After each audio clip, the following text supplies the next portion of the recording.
It's time for the Rick Smith Show. Now, here is the voice of the working class, Rick Smith.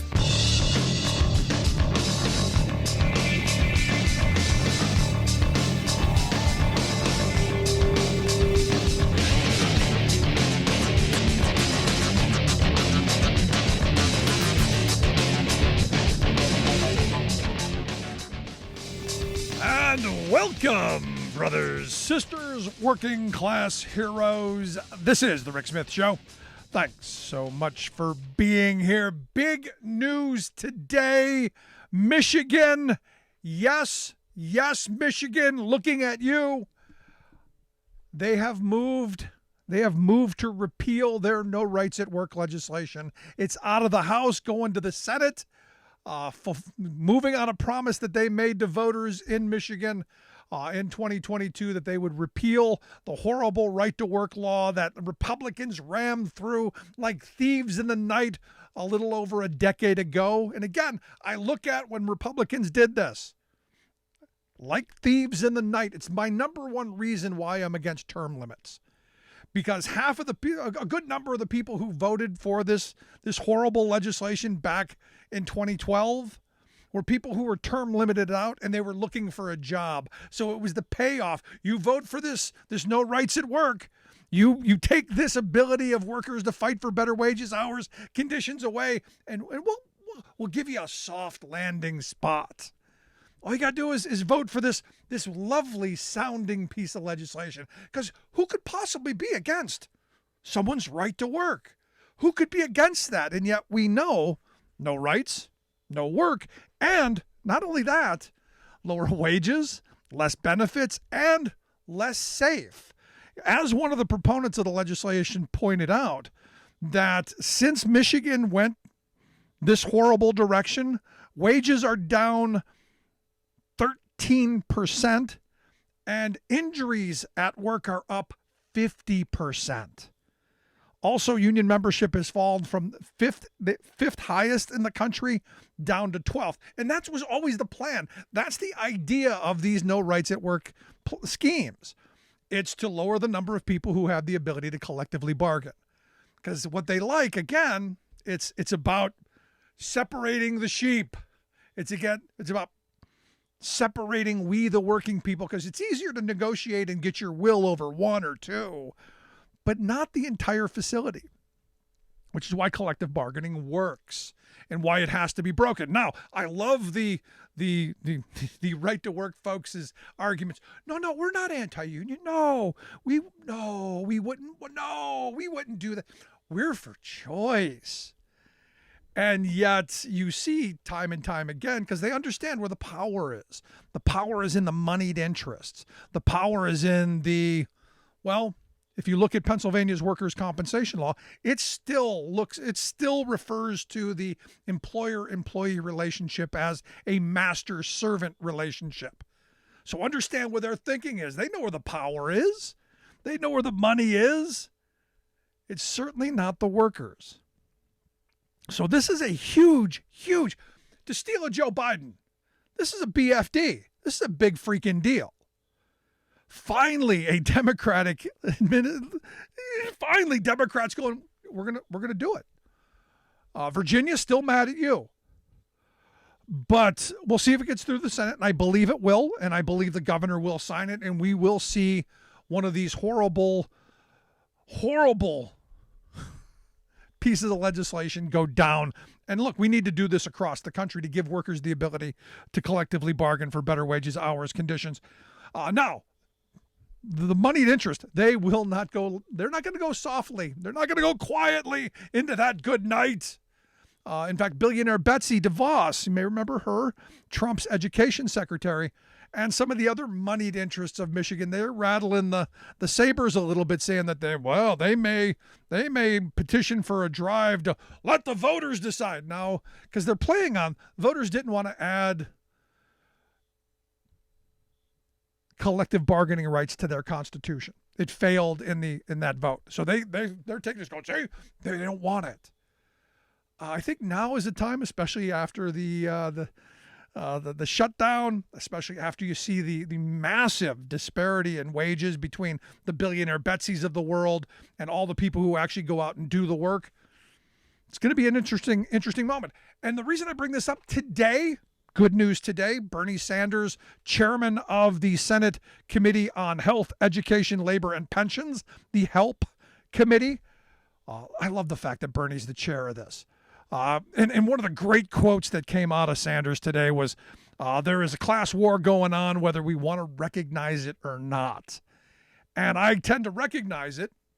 Yeah, I can, you go back to the quote attributed to Jay Gould, I could easily pay half the working class to murder the other half. And that was what kind of played out in this hearing today. As you had a couple of, you had the right to work guy there from on one side. You had I think a chamber guy, if I'm not mistaken.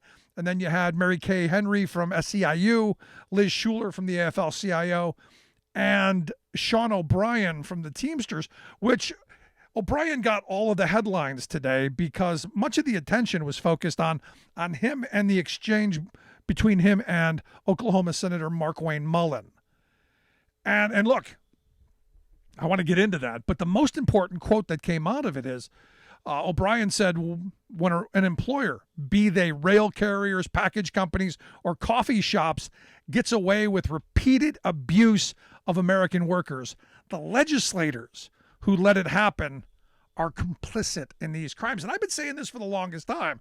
Look, these companies have been getting away, literally, with committing crimes daily. And honestly, and I said this the other day, if I'm advising a company on how to break their union, it would be malpractice to not have them break the law. It would be malpractice to say, no, don't not fire someone. That's wrong. It's bad. No, the law is so weak, the teeth are so grinded down to nubs that it doesn't matter. The penalties are non-existent.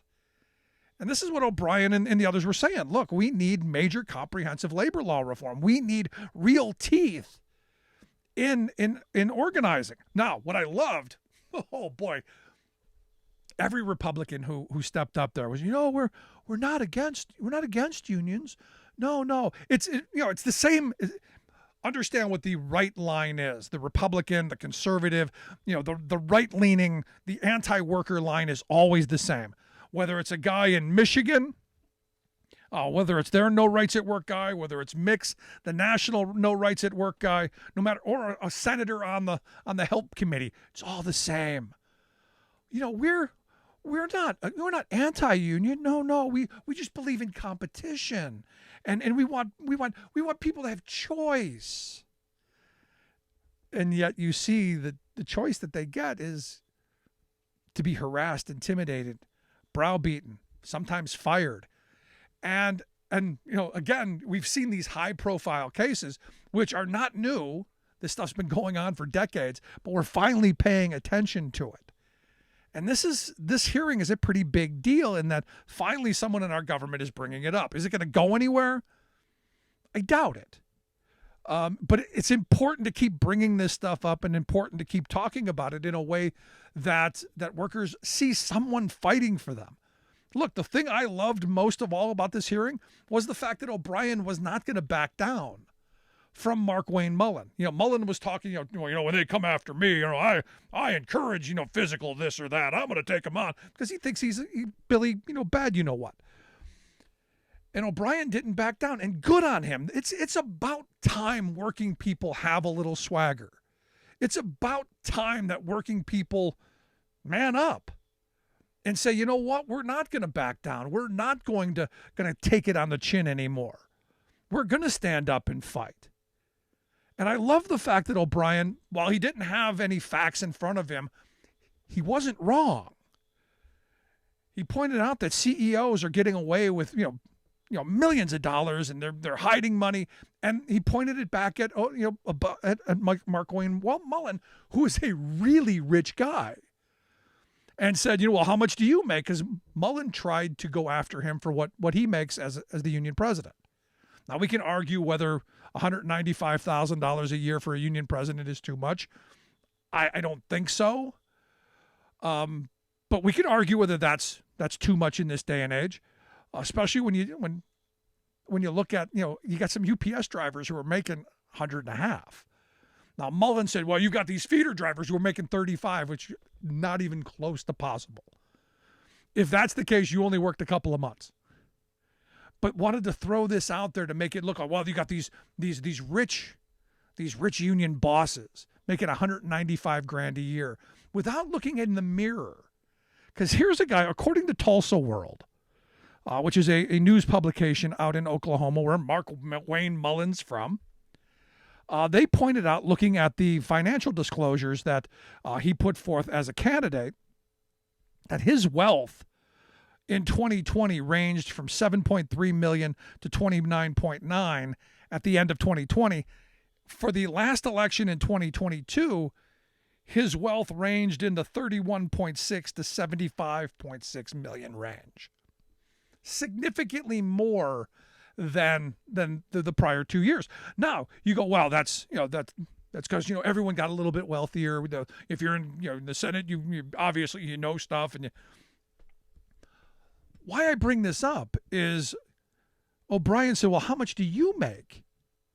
And he said that he made $50,000 a year.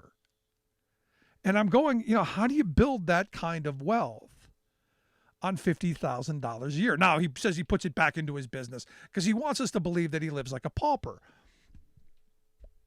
I want to know. I now have to see the $50,000 in tax forms. I now have to see the claims that Mark Wayne Mullen made that his employees make more than union plumbers with better wages, better benefits, better conditions. I now have to see this because, look, if it's true, good on Mark Wayne Mullen. I haven't seen that often.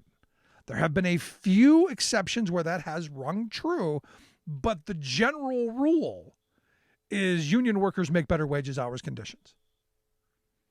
That's the general rule. Now, again, you look at some of this stuff. They talked about, why does it always have to be so adversarial? And I've always said it doesn't have to be. Workers don't want it to be adversarial. They want to participate in the company that they work for. They want to put all of their energy, they want to put all of their passion into making that company successful. But it's got to come back to them. I say all the time, the company that I work for, I want them to be as profitable as possible.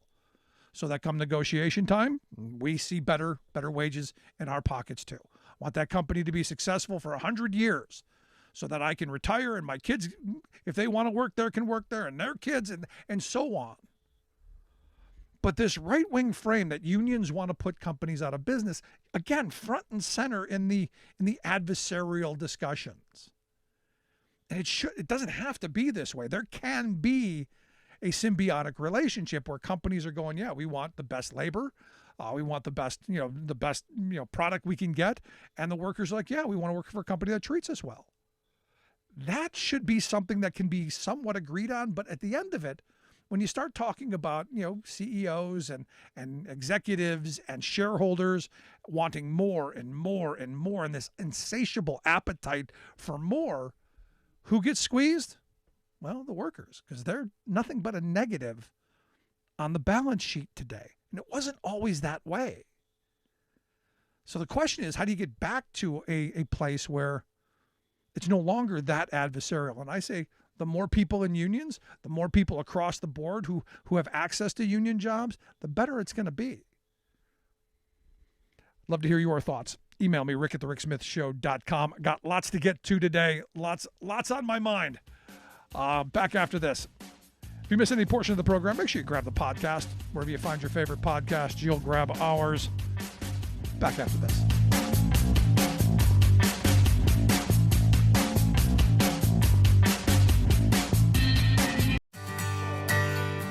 From the steel mills of Pennsylvania to the auto factories of Michigan to the modern makers movement, manufacturing makes our nation great. I'm Scott Paul, President of the Alliance for American Manufacturing. We bring business and labor together to advocate for policies that everyone can agree on. Together, we can strengthen manufacturing and create good-paying American jobs. Help us keep it made in America.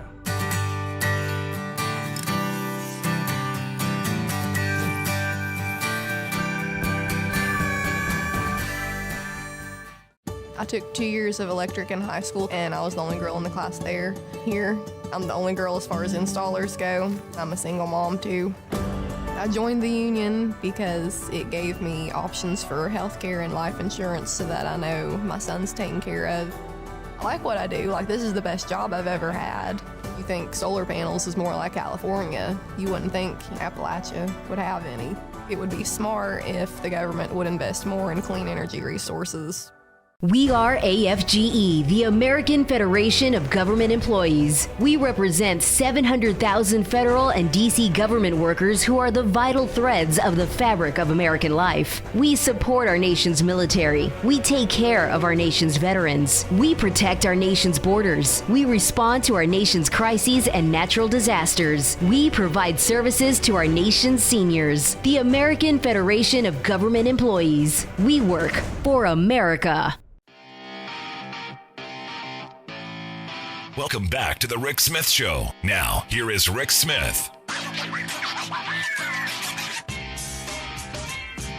So lots of email around Schmucker Carlson. Reality, the headlines. It's the end of Tucker Carlson. You had the headline, Fox is effed, by former senior Obama advisor Dan Pfeiffer. And look, this has been the kind of from the left and from the middle, this has been kind of the look how bad it is for Fox News. Look at these emails and look at all of this information that's coming out about how they view their viewers as dupes and morons, and how they knew the big lie was a big lie. But as Rupert Murdoch said, they didn't care. It was about the money. It's not about red or blue, right or wrong, black or white, up or down. It's about cash. It's about green. It's about putting it in their pocket. And one of the interesting back and forths that popped up, the exchange between Laura Ingraham, Sean Hannity, and Tucker Carlson, where Ingraham goes, my anger is at the news channel. It's pronounced. Carlson says, it should be. We devote our lives to building an audience. And they let Chris Wallace and Leland effing Fittert wreck it too much. Hannity says, too much is correct. I'm disgusted at this point. Ingraham, I think the three of us have enormous power. We have more power than we know or exercise together. And they together decided that they were going to, continue to lie.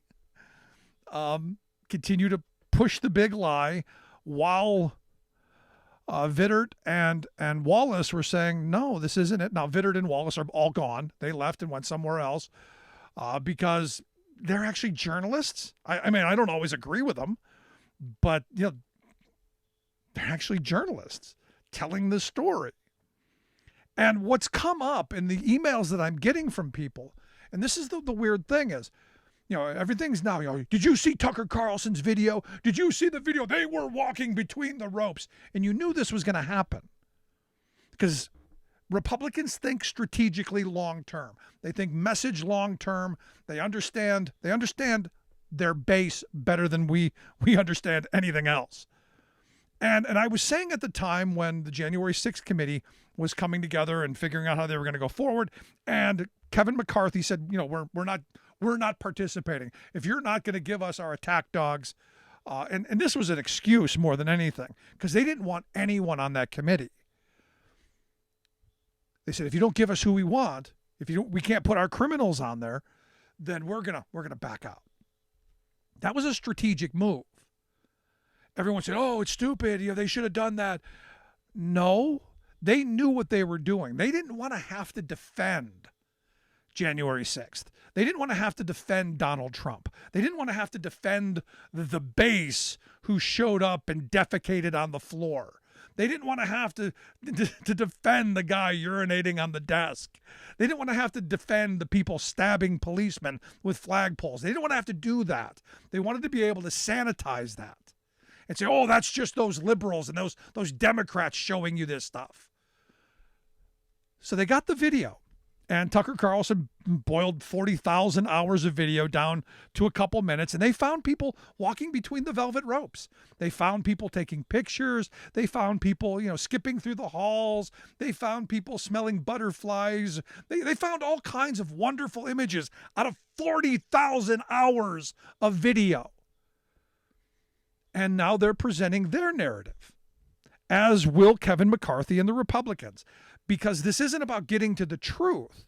This isn't about hashing out an argument and really getting down to reality. This is about narrative. This is about storytelling. This is about the green. Because now we see, Kevin McCarthy, we're going to have our probe into January 6th and we'll show you. The difference is Democrats aren't going to be stupid enough to go, no, we're not going to participate. They're going to go in there and fight every day for what Republicans bring up. And this Tucker Carlson video is part of that. The stuff that he's been saying and the narrative that, no, these were good people. It was a picnic day. Understand, January 6th, these folks, they went to Washington, D.C. for one purpose. One purpose was to stop the certification of the presidential election. That was it. They went there with that sole intent. Said it over and over and over again.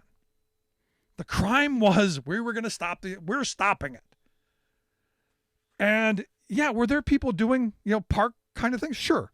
But there were also criminals breaking stuff and doing things that landed them in jail, as it should. But what's interesting to me is the Republican base. And this is the part that I'm interested in, because the base is they're kind of like baby birds. They want their information chewed up and basically dropped into their mouths bit by bit so that they don't have to think about it. Because understand, Fox is a con, and those people are the mark. All the hate, no reward for working people, but what you are doing is you are making the rich richer. And I got this idea today. I was thinking about an old movie. The movie was called A Face in the Crowd.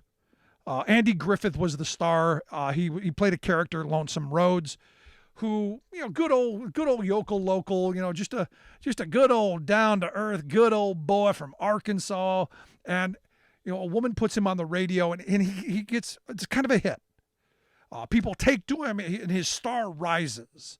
To eventually he gets on TV and he's got a huge TV audience, and all the working people are gathered around the TV, at the bars and at home and at work and all these places to listen to this guy's message because they think he's one of them. And the end, because at the beginning he is. At the beginning, he's like they are. But as he gets wealthier and more powerful, he turns on them. Like the Fox News has done. And I went and I looked at the final scene, because at the end of this, you see the rise of Andy Griffith's character until the end, where the woman is, has lost faith in him. She believes in the mission. She believes in the ideology and what he's saying. He doesn't. So at the end, she leaves the microphone potted up so that people can hear what he really thinks. And as the credits are about to roll and they're smiling and waving, and he goes, look at all those morons out there. I could easily take chicken fertilizer and sell it to them as caviar. I could make them eat dog food and they'd think it's steak. Sure, I got them. I got them like this. You know what the public's like, a cage full of guinea pigs. He said, "Good night, you stupid idiots," with a big smile on his face. "Good night, you miserable slobs," smiling like grin ear to ear. There are a lot of trained seals out there, he said. I toss them a dead fish and they flip their flippers. And then they turn to the crowds. And the crowds are like, "Oh, he's a monster. He's horrible." And he turned to the workers. "Oh, he's terrible." And they turn away from him and he's gone. He's done. He's over. We are not that society. We are not that group of people, because what's coming out should be his Lonesome Roads moment. Should be the moment when every person in this country looks at Tucker Carlson and the rest of them and says, "You're the monster. You're the liar. You gotta go." I've been driving buses for 5 years, and my day-to-day routine is I wake up a little earlier than most people. I get on a bus, I go out, I pick up some students and make sure they get to school nice and safe. Here in Fairbanks, Alaska, that can be a challenge because of the winter weather and the icy roads. But I love the job. So the Teamsters are great. They provide us a lot of protections. They've always taken care of their people, made sure that our jobs were secure. We didn't have to worry about whether or not we'd have a job from day to day. And that's amazing because before we'd be working 4, 6, 8 hours a day and only earning minimum wage was real difficult to make a living. Then the Teamsters pushed the law so we make something we can live off of and not have to have a second job. What absolutely gives me peace of mind. The union membership allows me to focus on this job without having to worry about whether or not my family is going to be taken care of. I'm Andrew Case, and I'm proud to be Teamsters Local 959.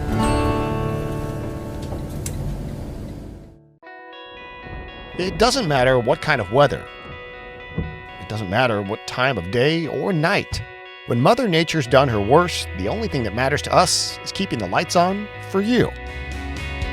The hardworking women and men of the International Brotherhood of Electrical Workers, dedicated to keeping the power on in communities all across the country. Because when bad weather strikes, we know what matters most. IBEW, the power professionals.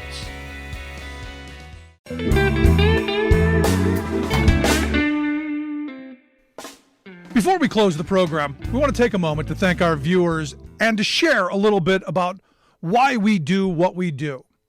At the Rick Smith Show, we believe that media today is almost entirely controlled by corporate greed. So we have now 24-hour news channels. But instead of 24 hours of news, what we get is 1 hour repeated 24 times, and with tons of commercials creating obscene amounts of profits. Information once presented as a public service has now become a private commodity. So when lies make money, lies are what we get. We get a corporate-controlled rage machine feeding us anger and hate, trying to convince us that our problems are right, left, or red, blue, when they are and always have been up, down, the wealthiest 1% versus the rest of us. Our goal is to be an alternative to that machine, not as a news show with a fancy journalist out front, but as a talk show run by a union truck driver and a team of working-class heroes just like you. Everything we do, both what we get right and what we get wrong, is dedicated to advancing the interests of America's working families. No corporate ad buys, no think tanks, no focus groups, no talking points. We are media by working people for working people. Thanks for tuning in. We'll see you back here next time.